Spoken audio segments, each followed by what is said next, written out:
Hi everyone, it's Nicole Wilkins with FitnessRx for Women, and this is my next question and answer segment where I took your questions from Facebook and I'm going to answer them for you today. The first question I have is, what is the best way to track your progress? I'm told not to be a slave to the scale, but I am not sure how I know I'm doing the right things. Gaining muscle and fat goes hand in hand, but how do I know I've got it right and I'm making the right gains?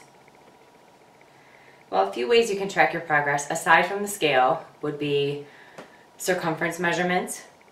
So measure around the smallest part of your waist, the largest part of your hips, around your chest, biceps, around the largest part of your thigh, which is usually about 2 inches below where your hip bends, around your calf, like the largest part of your calf. And then measure that like once a month or every 2 weeks. You could also do progress photos, so make sure you're full body in the same spot, same outfit, every week to see how your body is, whether you're gaining weight too fast or losing weight too fast. If you can see your imbalances, if there's certain areas in your physique you want to work on the most. Body fat is another way to measure your progress, but there's about a 2 to 5% error depending on if you do skin folds, if you have the same person do it every time, at the same times, whether you ate or drank too much or too little, or worked out, or you're on your cycle. There's just so many things that play a role into that number. So, that's another way of measurement, but it's not the most accurate.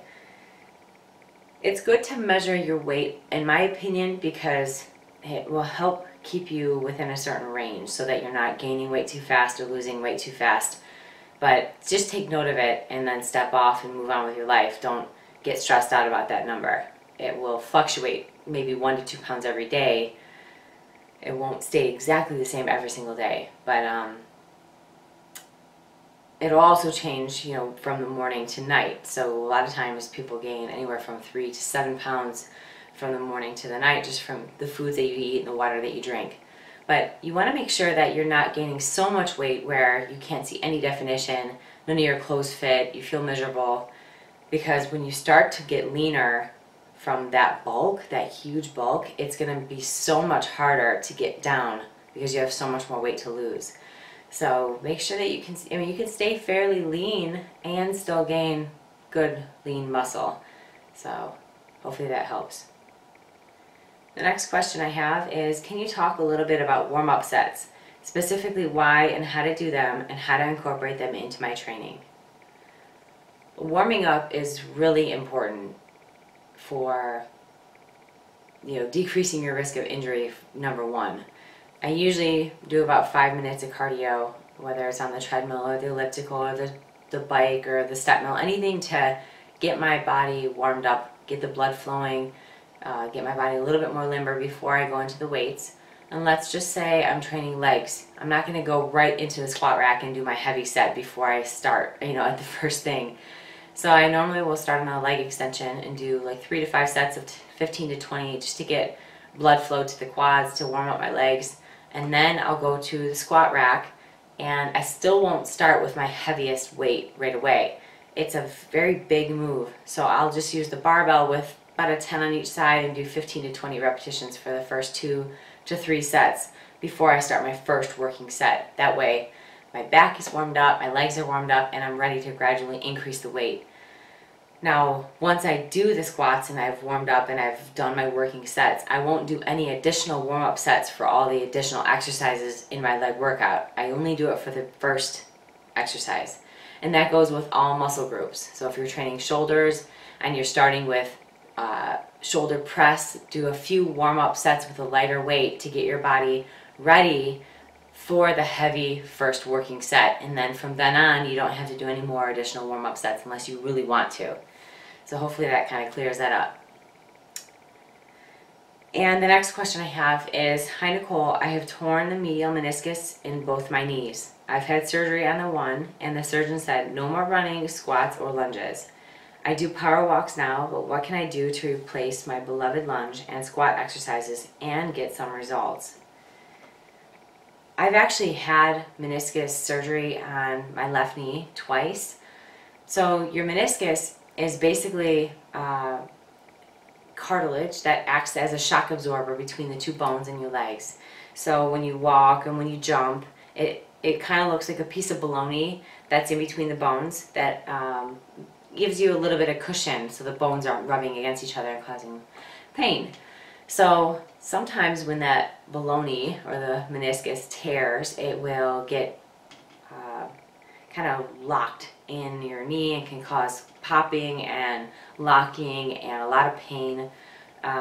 So when I had my first surgery, I was 15, and it was from gymnastics and all the jumping and pounding I was doing, and they stitched up the meniscus that was torn because they were like, oh, she's young, she'll be fine, you know, it'll heal great.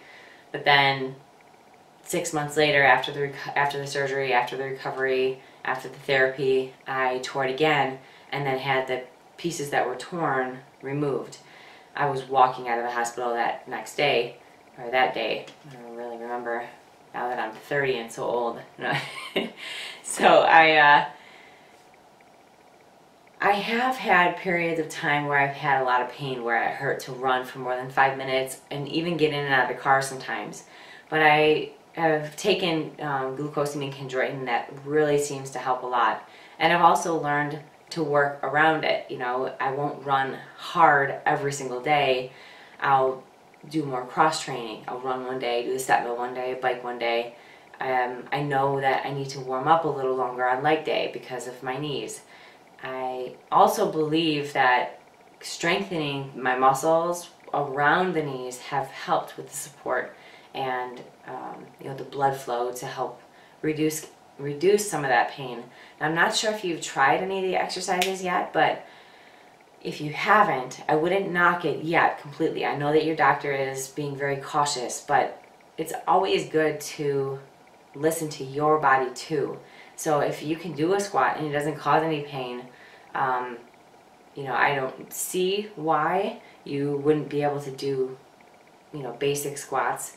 Maybe not anything super heavy, but try, you know, leg press or, you know, obviously squats and lunges are the two big moves in leg workouts, but try step ups, try, you know, maybe not using the full range of squat or full range of lunge, just to kind of get used to that motion. But listen to your body too, and I don't want to ever discount your doctor at all, but you know, just take it one step at a time and try to do whatever feels most comfortable. And the last question I have is, should you still have a cheat meal once a week when on a competition diet? And how can I tighten up my loose skin around the stomach where I have had children? Thank you. There are so many different ways to do a contest preparation. Some people can have cheat meals every week. Some people can't. Some people can have them every other week. Some people don't include them at all. So that is really going to depend on your body and your coach. I would try one method and see if it works, and if it doesn't, then try another method and see if that works, because it's all about trial and error since every single body is different. And as far as tightening up the loose skin around your stomach from where you have had children, decreasing your overall body fat will will tighten up that area. Keeping it moisturized, obviously weight training and exercising will help tighten up your skin.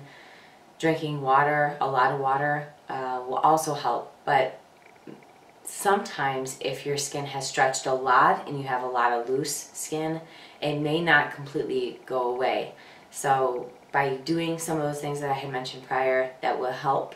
How much that will help, I'm not really sure until you get your body fat down enough to actually tell. So those are my questions for this week. Until next week, keep asking your questions on the FitnessRx for Women Facebook page, and I'll be back here every Friday to answer them for you. Until then, keep living the fit life.